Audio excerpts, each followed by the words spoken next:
I'm really excited to share with you some findings that really surprised me about what makes companies succeed the most, what factors actually matter the most for startup success. I believe that the startup organization is one of the greatest forms to make the world a better place. If you take a group of people with the right equity incentives and organize them in a startup, you can unlock human potential in a way never before possible. You get them to achieve unbelievable things. But if the startup organization is so great, why do so many fail? That's what I wanted to find out. I wanted to find out what actually matters most for startup success. And I wanted to try to be systematic about it, avoid some of my instincts and maybe misperceptions I have from so many companies I've seen over the years. I wanted to know this because I've been starting businesses since I was 12 years old, when I sold candy at the bus stop in junior high school, to high school when I made solar energy devices, to college when I made loudspeakers, and when I graduated from college, started software companies. And 20 years ago, I started Idea Lab, and in the last 20 years, we started more than 100 companies, many successes and many big failures. We learned a lot from those failures. So I tried to look across what factors accounted the most for company success and failure. So I looked at these 5. First, the idea. I used to think that the idea was everything. I named my company Idea Lab and how much I worship the aha moment when you first come up with the idea. But then over time, I came to think that maybe the team, the execution, adaptability, that mattered even more than the idea. I never thought I'd be quoting boxer Mike Tyson on the TED stage, but he once said, "Everybody has a plan until they get punched in the face." And I think that's so true about business as well. So much about a team's execution is its ability to adapt to getting punched in the face by the customer. The customer is the true reality. And that's why I came to think that the team maybe was the most important thing. Then I started looking at the business model. Does the company have a very clear path generating customer revenues? That started rising to the top in my thinking about maybe what mattered most for success. Then I looked at the funding. Sometimes companies received intense amount of funding. Maybe that's the most important thing. And then, of course, the timing. Is the idea way too early and the world's not ready for it? Is it early, meaning you're in advance and you have to educate the world? Is it just right, or is it too late and there's already too many competitors? So I tried to look very carefully at these 5 factors across many companies. And I looked across all 100 Idea Lab companies and 100 non-Idea Lab companies to try and come up with something scientific about it.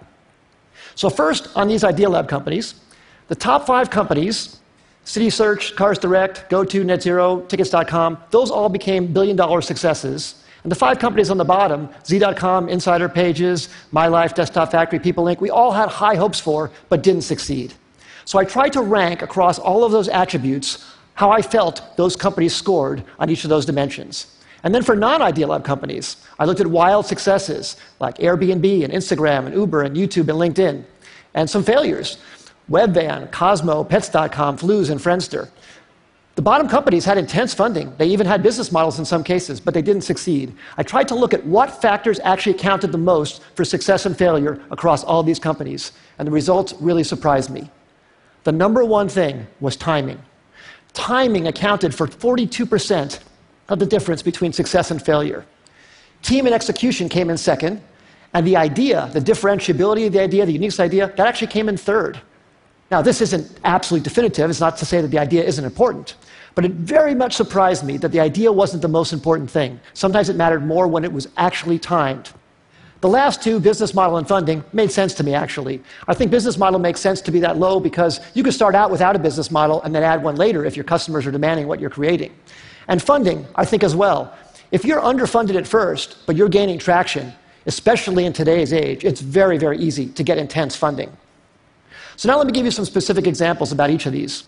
So take a wild success like Airbnb, that everybody knows about. Well, that company was famously passed on by many smart investors because people thought, no one's going to rent out a space in their home to a stranger. Well, of course, people proved that wrong. But one of the reasons it succeeded, aside from a good business model, a good idea, great execution, is the timing. That company came out right during the height of the recession when people really needed extra money. And that maybe helped people overcome their objection to renting out their own home to a stranger. Same thing with Uber. Uber came out, incredible company, incredible business model, great execution too, but the timing was so perfect for their need to get drivers into the system. Drivers were looking for extra money. It was very, very important. Some of our early successes, CitySearch came out when people needed web pages. GoTo.com, which we announced actually at TED in 1998, was when companies were looking for cost-effective ways to get traffic. We thought the idea was so great, but actually the timing was probably maybe more important. And then some of our failures. We started a company called Z.com. It was an online entertainment company. We were so excited about it. We raised enough money. We had a great business model. We even signed incredibly great Hollywood talent to join the company. But broadband penetration was too low in 1999, 2000. It was too hard to watch video content online. You had to put codecs in your browser and do all this stuff. And the company eventually went out of business in 2003. Just 2 years later, when the codec problem was solved by Adobe Flash, and when broadband penetration crossed 50% in America, YouTube was perfectly timed. Great idea, but unbelievable timing. And in fact, YouTube didn't even have a business model when it first started. It wasn't even it was certain that that would work out. But that was beautifully, beautifully timed. So what I would say in summary is execution definitely matters a lot. The idea matters a lot, but timing might matter even more. And the best way to really assess timing is to really look whether consumers are really ready for what you have to offer them, and to be really, really honest about it, not be in denial about any results that you see. Because if you have something you love, you want to push it forward, but you have to be very, very honest about that factor on timing.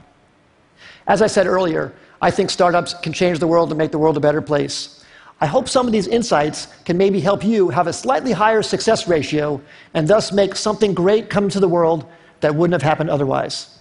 Thank you very much, my great audience.